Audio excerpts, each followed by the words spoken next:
دلائل پیغمبر لے کے آئے تو پھر ہمیشہ کافروں کی روش کیا ہوئی؟ فقالوا ابشر یہدوننا، کیا انسان ہمیں ہدایت دیں گے؟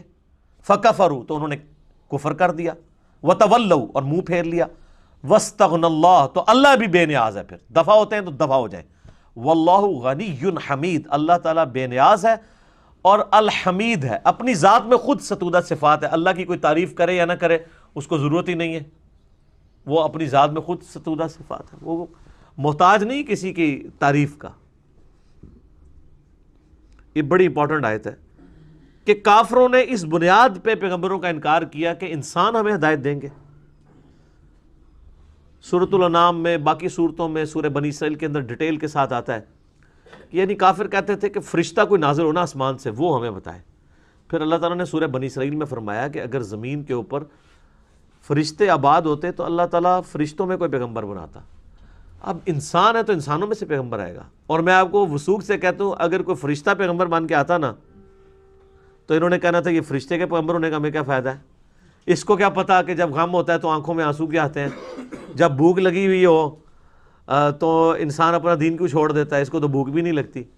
وہی گل آٹا گوندنے ہلدی کیوں ہے، یعنی لیم ایکسکیوز ہی تو بندہ ڈیوائز کر دیتا ہے نا، آٹا گوندنے کے لیے ہلنا تو پڑے گا نا۔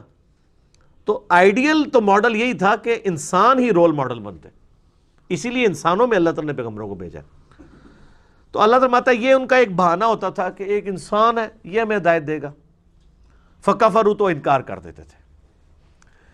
اس سے یہ بات پتہ چلی کہ اتنی بات تو کافروں کو بھی سمجھ تھی کہ پیغمبر انسان ہے، جو آج ہمیں مسلمانوں کو سمجھانی پڑتی ہے۔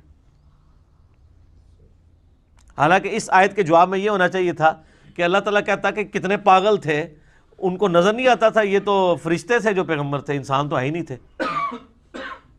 لیکن اللہ نے ان کی بات کو انڈورس کیا ہے کہ یہ ان کا دعویٰ تو صحیح ہے کہ انسان آئے ہیں، لیکن اس کی ریزن سورہ بنی اسرائیل میں بتائی، اس لیے کہ زمین پہ انسان آباد ہیں، اس لیے انسانوں میں سے پیغمبر آئے گا۔ اور اس میں الفاظ ہیں اگر فرشتے آباد ہوتے تو فرشتوں میں پیغمبر آتا۔ اسی آیت کے کانٹیکسٹ میں نے 4 لیکچر صرف یہاں پہ قرآن کلاس کے دیے تھے، مسئلہ 131A B C D، کرامات، معجزات، استدراج، علوین کے اوپر، وہ انہی آیات کے کانٹیکسٹ میں تھا، اور اس میں نے یہ نور بشر والا مسئلہ اور یہ سارے مسئلے بیان کیے تھے۔ اچھا، یہ تصویر کا ایک رخ ہے کہ کافر اس لیے انکار کرتے تھے کہ یہ تو ہماری طرح کا انسان ہے، یہ ہمیں کیسے ہدایت دے گا۔ اور اس تصویر کا ایک دوسرا رخ ہے کہ مسلمان جو کہ پیغمبروں کے ماننے والے ہیں، انہوں نے بھی پھر بشریت کا انکار کر دیا۔ انہوں نے کہا اس نے تو ہمیں ہدایت دی ہے، یہ تو اللہ کا بڑا پہنچا ہوا ہے، یہ انسان کیسے ہو سکتا ہے۔ ایک ہی بیماری 2 شکلوں میں ظاہر ہوئی ہے،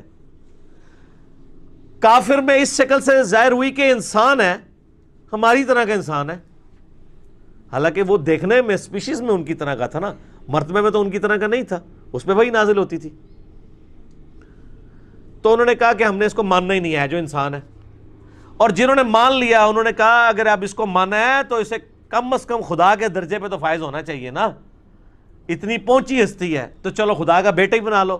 عیسیٰ ابن مریم کو کہہ دیا اللہ کا بیٹا، اور اسی کی بگڑی ہوئی شکل پھر ہمارے مسلمانوں کے اندر بھی آنا شروع ہو گئی۔ اور انہوں نے کہا کہ بھئی نبی علیہ السلام انسان تو خاکی مخلوق ہے، نبی کو اگر ہم انسان مان لیں گے تو نبی کی توہین ہو جائے گی، تو نبی کو نور ماننا چاہیے۔ حالانکہ ان کو پتہ ہی نہیں ہے کہ انسان جو ہے وہ فرشتے سے بھی افضل ہے۔ نبی علیہ السلام کی افضلیت نور ہونے میں نہیں ہے، بشر ہونے میں ہے۔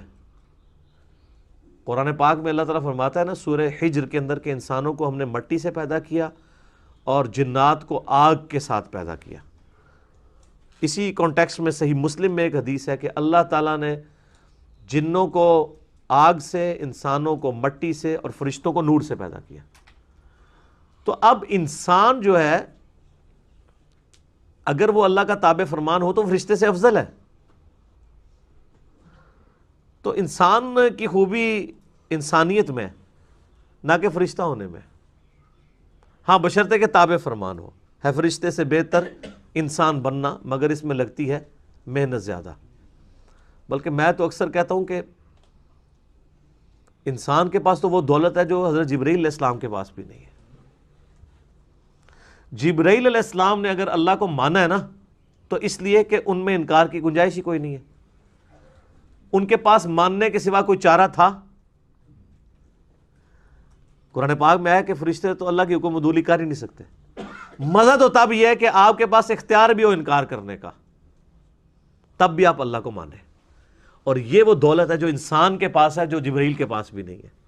آپ مجھے بتائیں، ایک وہ شخص جس کے پاس یہ اختیار تھا کہ چاہتا تو خدا کو مانتا، چاہے انکار کر دیتا، لیکن پھر بھی اس نے اپنی ساری دنیاوی سرکمسٹانسز میں، ساری تکالیف کے باوجود اس نے اپنا تعلق خدا کے ساتھ مضبوط رکھا۔